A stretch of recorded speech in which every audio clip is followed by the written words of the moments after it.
কবরের সাথে কারো কবরের কোনো সম্পর্ক নাই। অথচ দেখেন দুনিয়ার অল্প দিনের মায়ায় পড়ে আমরা একজন আরেকজনকে কত আপন মনে করি, কিন্তু কবরে যাইলে পরে কেউ কারো আপন নয়। বাবার কবরে সন্তান যাবে না, সন্তানের কবরে বাবা যাবে না, স্ত্রীর কবরে স্বামী যাবে না, স্বামীর কবরে স্ত্রী যাবে না। এই জন্য কবি বলেছেন, মনরে মরণ কথা করো স্মরণ, স্ত্রী পুত্র কেউ নয় আপন, ধনরত্ন সবিও কারণ মনরে। ঠিক না বেঠে? ও ভাই তুই মরিলে সঙ্গের সাথী হইবে না একজন সেগেন, কইরে পাগল মন একবার ভাবলে না রে তোর হইব রে মরণ। ও মনরে হঠাৎ এসে আজরাইলে ফাঁসি দিব তোমার গলে, শেষ করিব অসাদের জীবন মনরে। ও ভাই দম থাকিতে আল্লাহ নবীর নাম করো স্মরণ, সেগেন কইরে পাগল মন একবার ভাবলে না রে তোর হইব রে মরণ। ঠিক কিনা বলেন আব্বাজিরা আমার? ও যুবক বন্ধুরা রে, কেউ কারো আপন হবে না ওই কবর দেশে। তাইলে কেন আমরা হারাম সম্পদ গ্রহণ করতে যাব? কার জন্য হারাম সম্পদ করবেন? আপনি যেই সন্তানের জন্য সম্পদ রেখে যাবেন, ওই সন্তানটা তো আপনার সম্পদ আপনার জন্য ব্যয় করবে না, বরঞ্চ সে তার নিজের চিন্তা করবে। আর আপনি হারাম সম্পদ অর্জন কইরা কবরের মধ্যে যায়া আযাব গ্রহণ করবেন। ঠিক কিনা বলেন? এই জন্য কবি বলেছেন, কবরের আযাব কত কঠিন সইতে আমি পারিব না, মৃত্যু যন্ত্রণা কত কঠিন সইতে আমি পারিব না। ও গো দয়াময় হে রহিম, চাই যে তোমার শুধু করুণা, কবরের আযাব কত কঠিন সইতে আমি ইবনা, মৃত্যু যন্ত্রণা কত কঠিন সইতে আমি পারিব না। ঠিক না বেঠে? মৃত্যুর যন্ত্রণা থেকে আমরা কেউ রেহাই পাবো না। তবে আমার বাবাজিরা, সবার মৃত্যু একই ধরনের হবে না। মুমিনদের মৃত্যু হবে একভাবে, মুনাফিক বেঈমানের মৃত্যু হবে ভিন্নভাবে।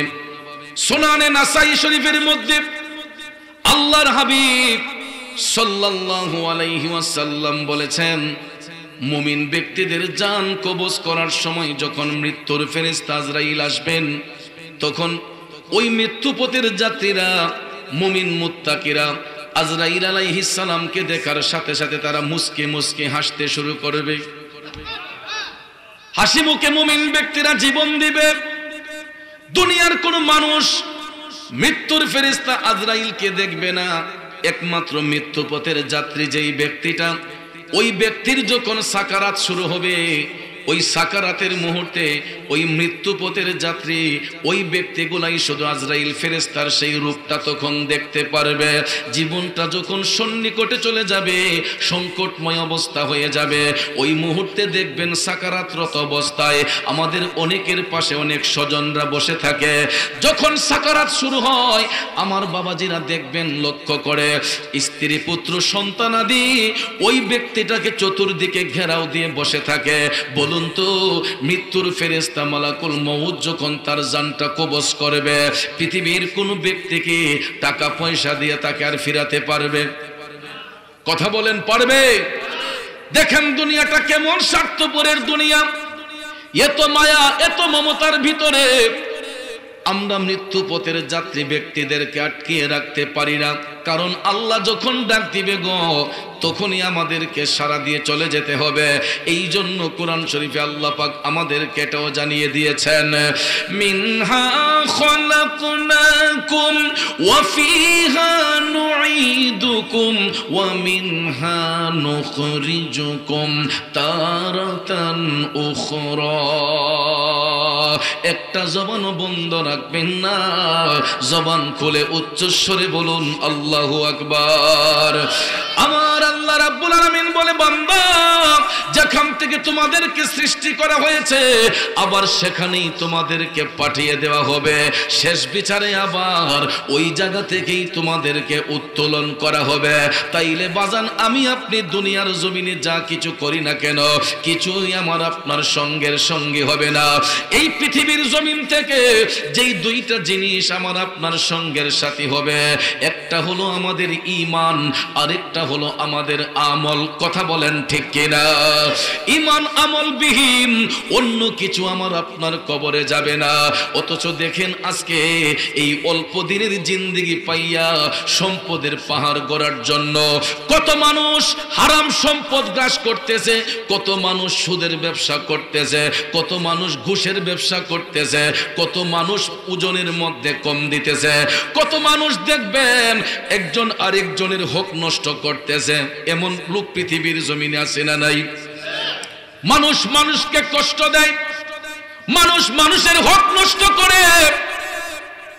উপর দিয়ে খুব ভালো মানুষ দেখা যায়, কিন্তু ভিতরের মধ্যে আছে শুধু শয়তানি। একজনের পেটে লাথি দিয়া আরেকজন আইসা সম্পদের পাহাড় গড়ে। এমন কত চিটার বাটপার এই পৃথিবীতে আছে রে, দেখবেন আরেকজনের হক মাইরা আইনা নিজের বাড়িতে প্রাসাদ গড়ে।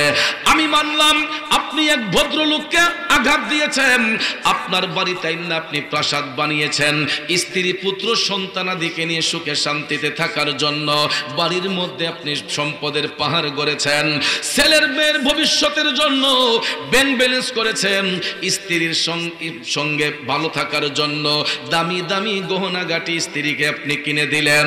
বাবাজিরা আমার, বন্ধুরা আমার, আমি লক্ষ্য করে দেখেছি এই পৃথিবীতে যতই ভালোবাসার মানুষ থাকুক না কেন সবচেয়ে বেশি মধুর ভালোবাসা হয় স্বামী এবং স্ত্রীর মধ্যে। কথা বলেন ঠিক কিনা? এর চাইতে বেশি আপন মধুর ভালোবাসা আর কারো মধ্যে হয় না, যেই ভালোবাসাটা হয় স্বামী স্ত্রীর মধ্যে। ঠিক কিনা বলেন? কারণ একটা ঘরের মধ্যে 3-4টা বেডরুম থাকে। স্বামী যদি বিদেশেও থাকেন, বাড়িতে আসলে পরে 3-4টা বেডরুম যদিও থাকে, বলুন তো স্বামী স্ত্রীর শয়নটা কি এক রুমের ভিতরে হয় নাকি আলাদা আলাদা হয়? এবার মনে শাসির লোকের কাজে আছে।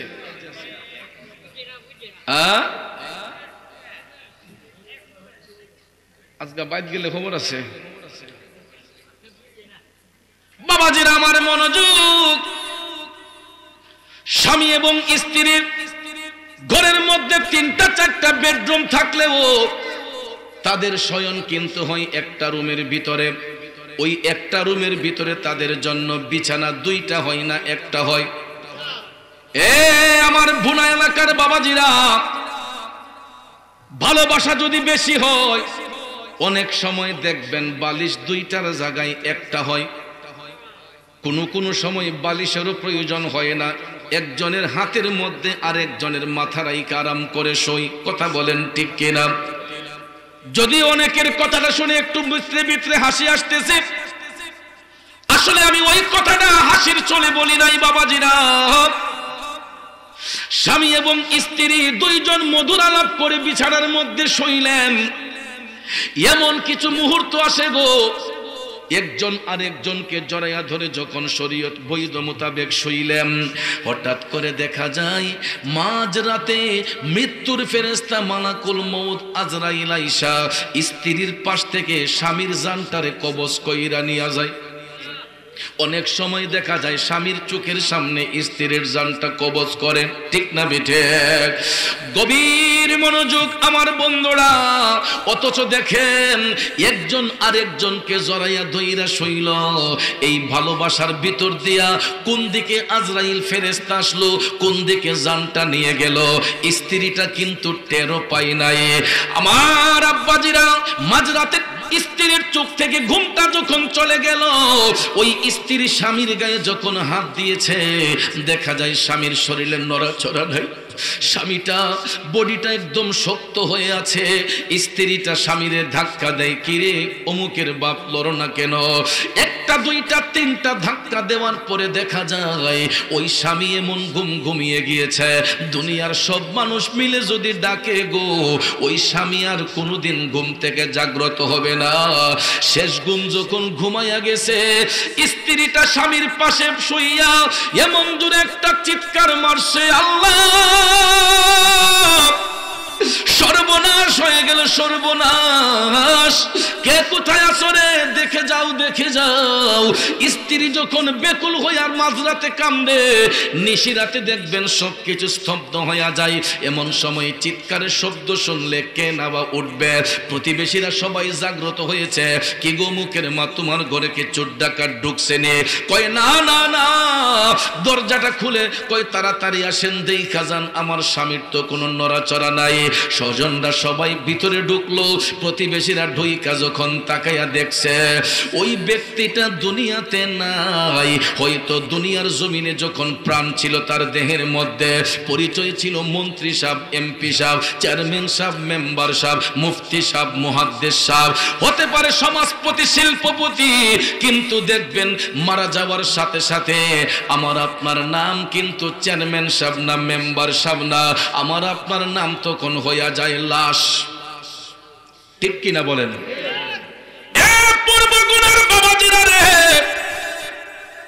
ওই লাশটাকে দাফন করার জন্য কয়েকজন ভদ্রলোক তৈরি হইয়া যায় পূর্বগুনা বাজারের মধ্যে কাফনের কাপড় কিনতে।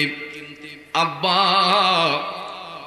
আরো কয়েকজন চলে যায় ওই ব্যক্তিটাকে দাফন করার জন্য কবর খুঁড়তে।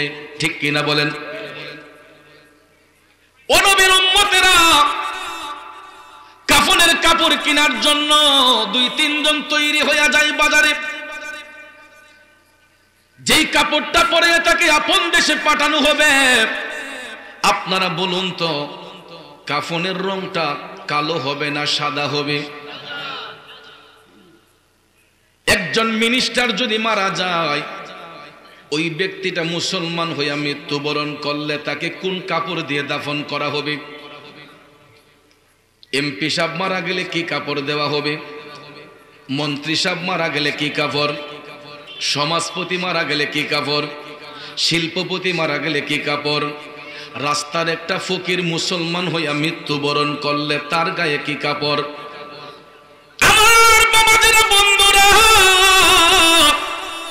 অথচ দেখেন দুনিয়ার জমিনে আমার আপনার গায়ের পোশাক গুলা কত দামি, কত রং বেরঙ্গের পোশাক।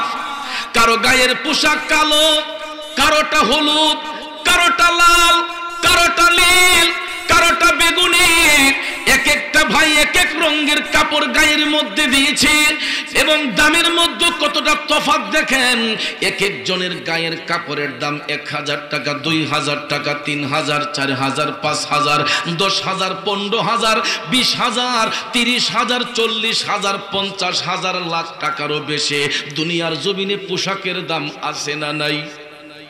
আছে না নাই? একটা ধনী লোক মারা গেলে তার জন্য সাদা রঙের মার্কিন কাপড়। একটা রাস্তার ফকিরও যদি মারা যায়, ওই ব্যক্তিকে দাফন করার সময় তার গায়ে সাদা মার্কিন কাপড়। ঠিক না বেঠে? গভীর মনোযোগ আমার বাবাজিরা, কাপড়টার রং হবে সাদা, দামের মধ্যে এতটা তফাৎ থাকে না। হয়তো কোম্পানির তারতম্য অনুসারে গোছ পিছে কোনোটা 50 টাকা, 100 টাকা বাড়তে পারে, কমতে পারে, কিন্তু আহামরি এমন বেশি কোনো দাম হবে না। কথা বলেন ঠিক কিনা?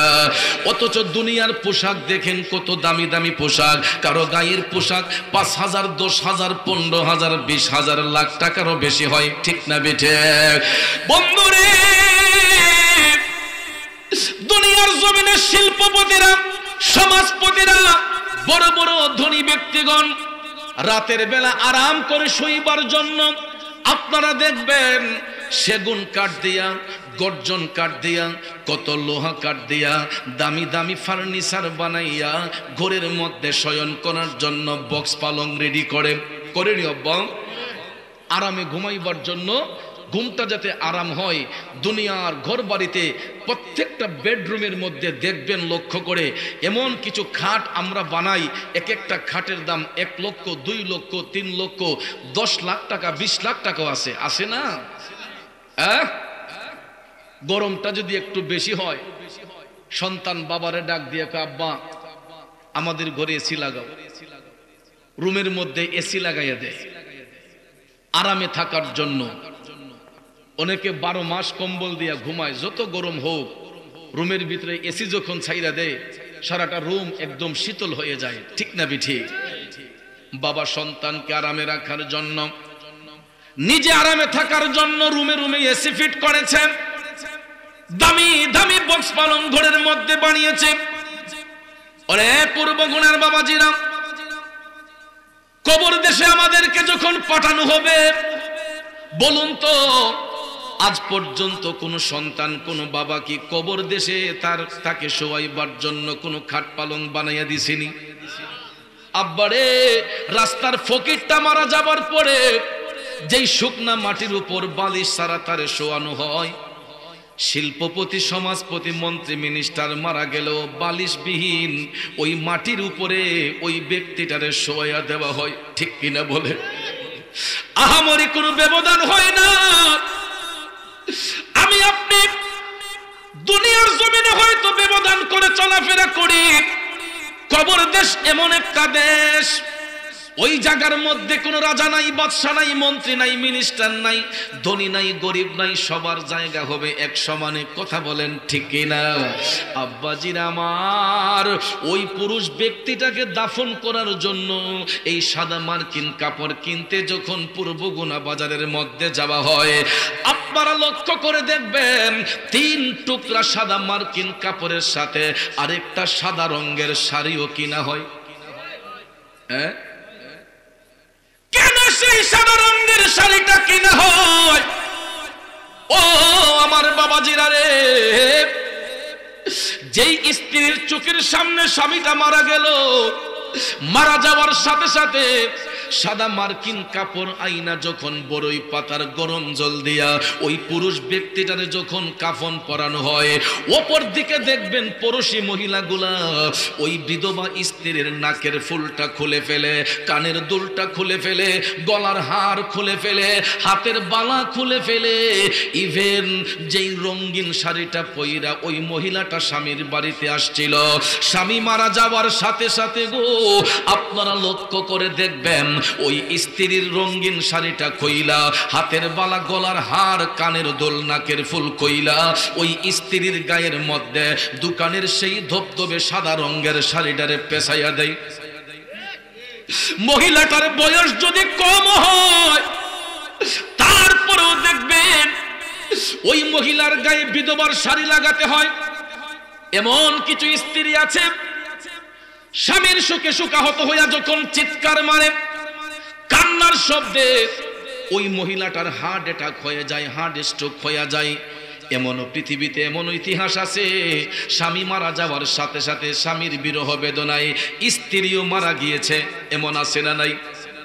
স্বামীর সঙ্গে সঙ্গে স্ত্রীটাও ডেড বডি হয়ে গেছে, আবার দোকানে যাইয়া 5টা টুকরা সাদা মার্কিন কাপড় আনা হয়েছে, কারণ পুরুষ ব্যক্তি মারা যাবার পরে 3 টুকরা সাদা মার্কিন কাপড়, মহিলা মারা গেলে 5 টুকরা সাদা মার্কিন কাপড়।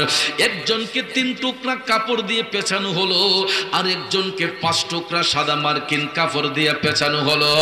আপনারা বলুন তো আব্বা, আপনাদের পূর্বগুনা কবরস্থানের মধ্যে এই স্বামী এবং স্ত্রী দুইজনই তো মৃত, এখন তাদের জন্য কবর কি একটা হবে নাকি 2টা? ও আমার বাবাজিরা রে, কবর 2টা কেন হবে? কারণ এরা তো দুনিয়ার জমিনে একটা ঘরের ভিতরে, একটা রুমের ভিতরে, একটা বিছানার মধ্যে, একটা বালিশের মধ্যে শয়ন করেছে। আজকে দেখেন, যখন আমার দেহ থেকে প্রাণটা বের হইয়া গেল, স্ত্রী আমার আপন নয়। স্ত্রীর দেহ থেকে প্রাণ বের হইয়া গেলে স্বামী তার আপন নয়, কারণ দুইজন যদি আপনি হইতেন, দুইজনকে তো একই কবরে রাখার বিষয় ছিল, ঠিক না বেটে? কিন্তু আপনারা লক্ষ্য করে দেখবেন, পূর্বগুনা কবরস্থানের মধ্যে তাদের জন্য দুইটা কবর খোঁড়া হয় এবং মাঝখানের মধ্যে দেওয়ালও দেওয়া থাকে, কোনো উন্মুক্ত জায়গা থাকে না যে এরা তো স্বামী স্ত্রী, তাদেরকে কোনো মধ্যখানে একটু ফাঁক রাইখা দেয়। এইরকম ফাঁক রাখার কোনো ব্যবস্থা নাই রে আব্বা। স্বামীর কবরে স্বামী, স্ত্রীর কবরে স্ত্রী, কারো কবরের সঙ্গে কারো কোনো কবরের সম্পর্ক থাকবো নি। অথচ দেখেন, আমরা যে ছামিয়ানার নিচে বসলাম, কতগুলা মানুষ একত্রিত হয়ে বসলাম, একজন আরেকজনের পেস কাটিং দেখতেছি, একজন আরেকজনের সঙ্গে মনের কথাগুলা খুইলা বলতেছে, হাট বাজারে বৈশাখ কত রঙের আলাপ সালাপ করতেছে। কিন্তু আব্বা, পূর্বভুনা কবরস্থানের মধ্যে একটু তাকাইয়া দেখেন তো, এখানে কত শত শত লোকের কবর হয়েছে। কবরগুলা যদিও পাশাপাশি হয়, আপনারা বলুন, কারো কবরের সাথে কারো কবরের কোনো সম্পর্ক আসেনি? কারো কবরের সাথে কারো কবরের কোনো সম্পর্ক নাই। অথচ দেখেন, দুনিয়ার অল্প দিনের মায়ায় পড়ে আমরা একজন আরেকজনকে কত আপন মনে করি, কিন্তু কবরে যাইলে পরে কেউ কারো আপন নয়। বাবার কবরে সন্তান যাবে না, সন্তানের কবরে বাবা যাবে না, স্ত্রীর কবরে স্বামী যাবে না, স্বামীর কবরে স্ত্রী যাবে না। এই জন্য কবি বলেছেন, মনরে মরণ কথা করো স্মরণ, স্ত্রী পুত্র কেউ নয় আপন, ধনরত্ন সবিও কারণ মনরে। ঠিক না বেঠে? ও ভাই, তুই মরিলে সঙ্গের সাথী হইবে না একজন সেকেন্ড, কইরে পাগল মন, একবার ভাবলে না রে তোর হইব রে মরণ। ও মনরে, হঠাৎ এসে আজরাইলে ফাঁসি দিব তোমার গলে, শেষ করিব অসাদের জীবন মনরে। ও ভাই, দম থাকিতে আল্লাহ নবীর নাম করো স্মরণ, সেগেন কইরে পাগল মন, একবার ভাবলে না রে তোর হইব রে মরণ। ঠিক কিনা বলেন আব্বাজিরা আমার? ও যুবক বন্ধুরা রে, কেউ কারো আপন হবে না ওই কবর দেশে। তাইলে কেন আমরা হারাম সম্পদ গ্রহণ করতে যাব? কার জন্য হারাম সম্পদ করবেন? আপনি যেই সন্তানের জন্য সম্পদ রেখে যাবেন, ওই সন্তানটা তো আপনার সম্পদ আপনার জন্য ব্যয় করবে না, বরঞ্চ সে তার নিজের চিন্তা করবে। আর আপনি হারাম সম্পদ অর্জন কইরা কবরের মধ্যে যাইয়া আযাব গ্রহণ করবেন। ঠিক কিনা বলেন? এই জন্য কবি বলেছেন, কবরের আযাব কত কঠিন সইতে আমি পারিব না, মৃত্যু যন্ত্রণা কত কঠিন সইতে আমি পারিব না। ও গো দয়াময় হে রহিম, চাই যে তোমার শুধু করুণা, কবরের আযাব কত কঠিন সইতে আমি ইবনা, মৃত্যু যন্ত্রণা কত কঠিন সইতে আমি পারিব না। ঠিক না বেঠে? জগতের বন্ধুরা রে, ও মুরব্বী বাবাজিরা গো, আমার সম্মানিত মা বোনরা যারা শুনতেছেন, বলতেছিলাম কি, আল্লাহর হাবিব সাল্লাল্লাহু আলাইহি ওয়াসাল্লাম সুনানে নাসাই শরীফের মধ্যে হাদিস খানা উল্লেখ করে বলেছেন, যখন বেঈমান মুনাফিকের কাছে মৃত্যুর ফেরেশতা আসবে, এমন একটা ভয়ঙ্কর সুরতে আসবে, দুনিয়ার কোনো মানুষ না দেখলেও যেই ব্যক্তিটা মৃত্যুর বিছানায় শুইবে ওই ব্যক্তিটাই আজরাইল ফেরেশতার পায়ের শব্দ শুনবে। এত বিকট শব্দে ফেরেশতা আজরাইল জান কবজ করার জন্য আসবে। ওই বেঈমান মুনাফিকগুলা আজরাইল আলাইহিস সালামের ভয়ঙ্কর সুরতটা দেখার সাথে সাথেই তাদের মধ্যে একটা কম্পন শুরু হয়ে যাবে, আর এরা তখন হাঁপাইতে শুরু করবে। একবার মুখ খুলবে, একবার মুখ বন্ধ করবে, কারণ যেন মনে হয় ওই মুহূর্তে 7 সমুদ্র 13 নদীর পানিটা তার মুখে ঢেলে দিলেও তৃষ্ণাটা যেন নিবারণ হয় না। আপনারা লক্ষ্য করে দেখবেন এমন কিছু কিছু মানুষের সাকারাত যখন শুরু হয়, সাকারাতরত অবস্থায় আজরাইল আলাইহিস সালাম পায়ের বৃদ্ধাঙ্গুল থেকে টিপতে টিপতে যখন আস্তে আস্তে যখন দেহটারে নিস্তেজ কইরা শ্বাসটা যখন কণ্ঠনালীর মধ্যে চলে আসে, আপনারা দেখবেন পুরাটা শরীর তখন সীসা ডালার মতো হইয়া যায়, ঠিক কিনা? অনেক সময় এই সুরত দেখে ভয়ে আতঙ্কের মধ্যে পড়ে অনেক মৃত্যুপথের যাত্রী দেখবেন পায়খানার রাস্তা দিয়ে পায়খানা বের হইয়া যায়, অনেকের দেখবেন কাপড় চোপড় পেশাব করে ভরাইয়া দেয়। এমন হয় কি হয় না? যারা লাশ দৌত করে তারা বুঝতে পারে এদের চোখের মধ্যে এটা পড়ে যখন মৃত ব্যক্তিকে গোসল দেওয়া হয়। বাজান রে, এই জন্য ওই মৃত্যুর যন্ত্রণা থেকে বাঁচার জন্য আমাদেরকে নেক আমল করতে হবে, কি হবে না? সাকারাতের অবস্থায় বেঈমান মুনাফিকরা, বেআমলী ব্যক্তিগুলা এরা এমন একটা আতঙ্কের মধ্যে পড়বে, তখন দেখবেন হাঁপাইতে শুরু করবে। ওই কঠিন মুহূর্তে তাদের কোনো সাহায্যকারী তখন থাকবে না, একমাত্র আমার আল্লাহ আল্লাহর রসুল ছাড়া। কথা কোন ঠিক না বিঠে? কারণ নবী মা কেমনে থাকবো গো? যদি ওই ব্যক্তি নবীর সঙ্গে প্রেমের কালেকশন ফিট করত, তাইলে হয়তো আমার নবী তাকে রহমতের চাদর দিয়ে ঢেকে রাখতেন, ঠিক না বিঠে? যদি সঠিকভাবে আমল করত, আল্লাহ রাব্বুল আলামিন হয়তো কুদরতের ছায়ায় তাকে আবরণ করে রাখতেন। আর হাদিস শরীফে রাসূল বলেছেন, মুমিন ব্যক্তিদের জান কবজের সময় এতটুক পরিমাণ কষ্ট হবে, একটা পিপিলিকা কামড় দিলে যেরকম কষ্ট অনুভব হয়, মুমিন ব্যক্তিদের জান কবজ করার সময় ঠিক এতটুক ব্যথা অনুভব হবে। এরা হাসতে হাসতে জীবন দিবে। যারা মুমিন মুত্তাকি সালেহীন বান্দা যারা, এরা হাসতে হাসতে জীবন দিবে। লক্ষ্য করে দেখবেন কিছু কিছু মুমিন মুসলমান মারা গেলে তাদের চেহারার মধ্যে একটা হাসি মাখা মুখ থাকে। আমরা হাট বাজারে বৈশা, দোকানপাটে বৈশা অনেক সময় বলি, আহ অমুক ব্যক্তির মরণটা এত সুন্দর হয়েছে, একদম হাইসা রইছে, বলি না? যে চেহারাটা নূরান্বিত হয়ে গেছে। বাবাজিরা আমার, মুমিন মুত্তাকি যারা, এরা দুনিয়ার জিন্দেগি বেশি দিন চায় না। মুমিন মুত্তাকি এরা দুনিয়ার জিন্দেগি বেশি দিন চায় না। এরা সব সময় আল্লাহরে ডাক দিয়া কয়, আল্লাহ দুনিয়াতে যদি রাখো আমাদেরকে নেক হায়াত দিয়া রাখো, আর যদি নেক হায়াত না থাকে ঈমানের সহিত আমাদেরকে তাড়াতাড়ি মৃত্যু নসিব করো। এটা মুমিনদের কথা। আর আমরা কিছু মানুষ দুনিয়াটা পাইলে মনে করি পুরাটা দুনিয়াই আমাদের, ঠিক না ঠিক? কিছুদিন আমাদের হাতে সামান্য ক্ষমতা আসলে সাদারে কালো করে ফেলি, কালোকে সাদা করে ফেলি। এমন লোক আছে না নাই? বাজান, আখিরাতের সর্বপ্রথম ঘাটিটাই হলো কবর। আখিরাতের রাস্তা পার হবার সর্বপ্রথম ঘাটিটাই হচ্ছে কবর। ওই কবরের রাস্তাটাকে যদি কেউ পরিষ্কার করে যেতে পারে, রাসূল বলেছেন সে আর কোনো ঘাটে আটকা পড়ে থাকবে না। কারণ মানুষের ইহজীবন ত্যাগ করার পরে পরজীবনে যখন যায়, তখন ওই কবরের জিন্দেগিটা তার আসল জিন্দেগি হয়। আর ওই ঘাটে যদি কেউ আটকা পড়ে যায়, প্রত্যেকটা ঘাটে তার কষ্ট হবে, আযাব হবে। আর ওই কবরের ঘাটিটা যদি কেউ পরিষ্কার করতে পারে, প্রত্যেকটা জায়গার মধ্যে তার আরাম হবে।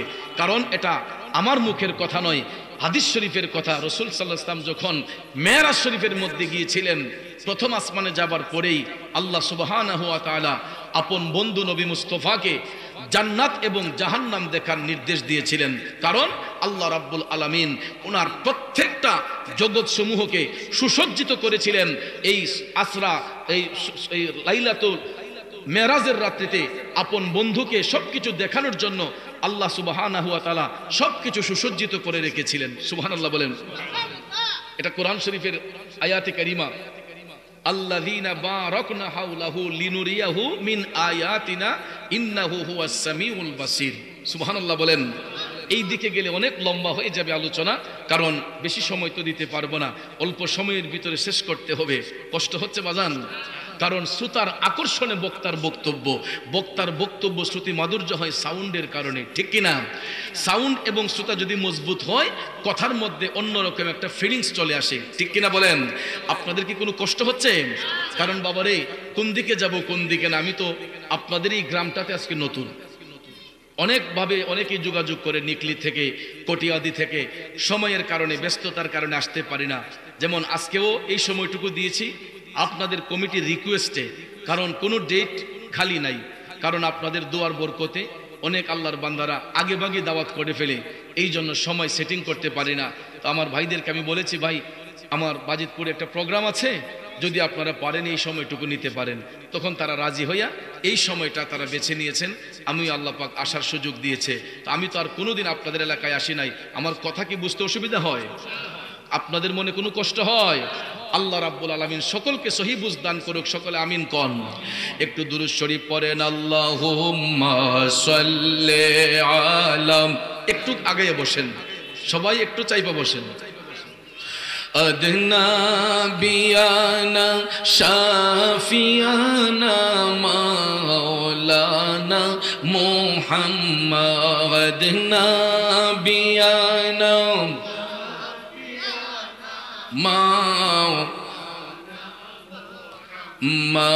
أدنى بيانا